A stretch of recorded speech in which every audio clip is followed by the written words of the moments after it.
All right. Well, we'll go ahead and get started. Thanks to everybody that's online. Thanks to those who are here in Blacksburg. My name is Brian Hansen, and we've been talking about it for a while, so I think people should be fairly familiar with it, but we're going to have hopefully a little bit deeper conversation today about disrupting academic bullying. And it's an initiative, of course, headed by Dean DePauw, and something that I'm very passionate about as well in my role as ombudsperson for the graduate school.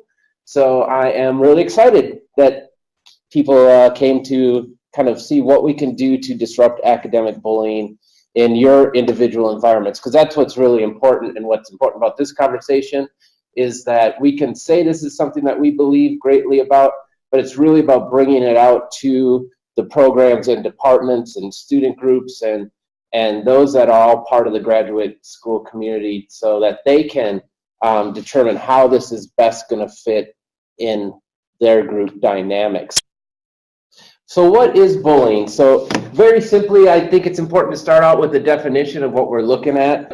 Essentially, what we're looking at as a definition is intentional behavior targeted at an individual or group that is repeated, hostile or offensive, and creates an intimidating or threatening environment, which produces a risk of psychological and or physical harm. But that behavior that creates an intimidating or threatening environment is what really we want to try to address when we're talking about how can we disrupt academic bullying.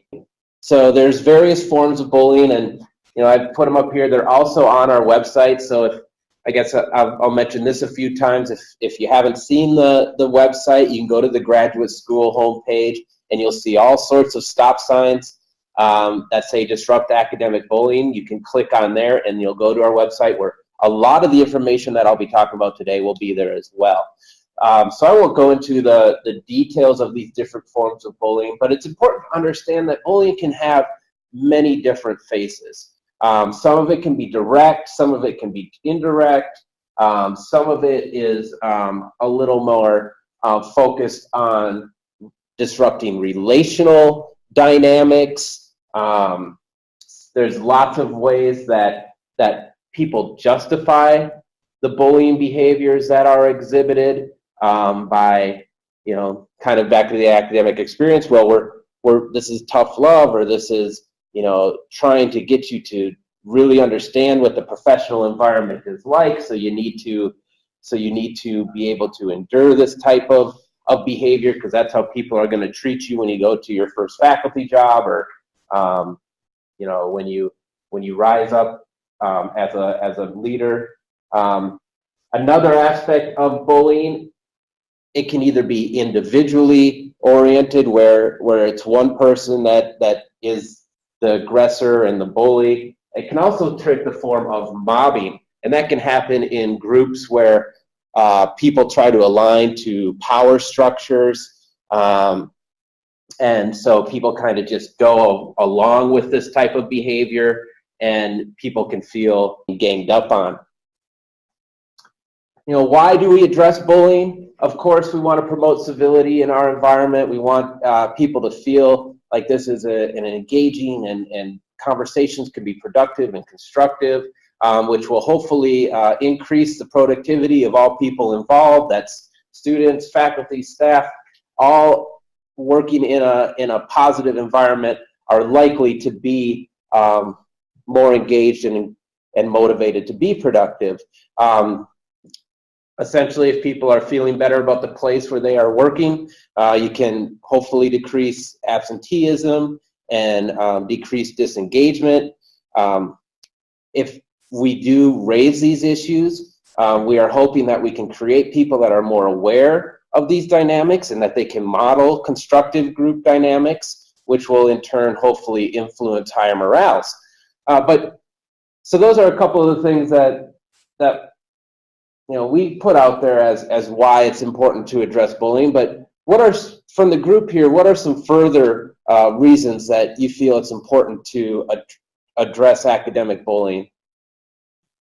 Well, I think it's important to impact the culture of a department. And it is all of these things that you mentioned, but the direct impact is graduates from our programs will now become faculty either at this university or other universities. And if they come up, we see a lot of modeling that happens in behaviors. And that's why I think we shake off some of the things that occur as normal, because it has become social norm or normalized for us to then view this as, well, it's academia, right? But it doesn't have to be. So I think it's really important to address the culture within our departments, because we're redefining this behavior if we don't. Beautiful. Yeah. I mean, that's exactly right. I mean, we have we learn from the experiences that we're part of, and so disrupting that cycle of poor leadership, mentoring, even if it might have worked for some people, it might not work for others. And so that's great. Thank you for sharing that. We're also redefining as well as disrupting, redefining. Way too often you hear people say, well, that's just normal. That's just how it is. That's what happened to me. So redefining normal, that should not be normal. This should not be. It should not be okay to test how much someone wants their PhD in a hazing situation or something like that.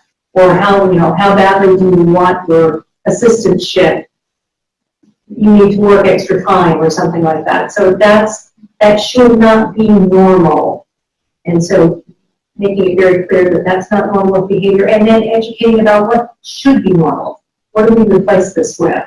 Otherwise you're leaving something to the void. So how do we change the environment and build a community?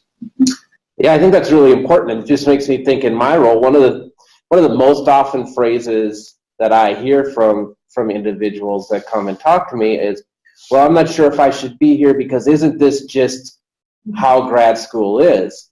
And, some parts, this is how grad school is, but a lot of times it's like, no, you should not feel under, threat or intimidated, or you're in a hostile environment. And, by raising this awareness, like you say, will hopefully help people feel more comfortable saying, I need to talk to somebody, so they can go to their program directors, or they can go to somebody that they feel will not just think that they're complaining.